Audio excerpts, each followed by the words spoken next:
A Reuters visual investigation has found that the United States military is upgrading a long-abandoned former Cold War naval base in the Caribbean. Officials and experts say it could mean the U.S. is preparing for possible action inside Venezuela.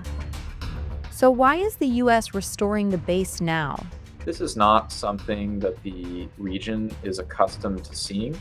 Ryan Berg is director of the Americas program and head of the Future of Venezuela initiative at the Center for Strategic and International Studies.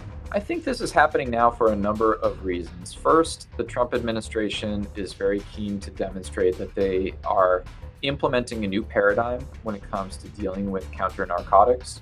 No longer is the U.S. Coast Guard the lead operator in these missions, but the U.S. Navy and the U.S. Air Force have been brought in to support and in many ways take over these missions. And I think that that new paradigm is there because the administration is keen to show that foreign terrorist organization designations for cartels in Latin America have consequences, in this case, lethal consequences. Since early September, the U.S. has carried out at least 14 strikes against alleged drug vessels in the Caribbean and Pacific, killing more than 60 people. The upgrades in the Caribbean are taking place at Puerto Rico's Roosevelt Roads Naval Base. The Navy withdrew from the facility more than 20 years ago in 2004. Before that, it was one of the biggest U.S. naval stations in the world. One U.S. official told Reuters the base occupies a strategic location and offers a large amount of space for gathering equipment. Construction activity was underway on September 17th. According to photos taken by Reuters, crews began clearing and repaving taxiways leading to the runway.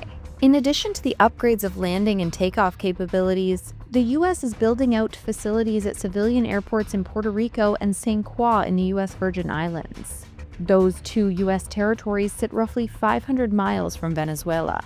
Reuters spoke to 3 U.S. military officials and 3 maritime experts, who said the new construction in Puerto Rico and the Virgin Islands pointed to preparations that could enable the U.S. military to carry out operations inside Venezuela. President Donald Trump has also suggested it. And a lot of the Venezuelan drugs come in through the sea, so you get to see that. But we're going to stop them by land also.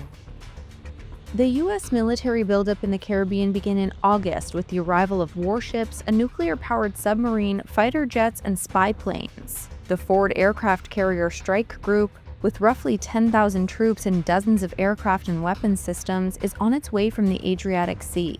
According to Reuters reporting and U.S. officials, the Trump administration since August has deployed at least 13 warships, 5 support vessels, and a nuclear submarine.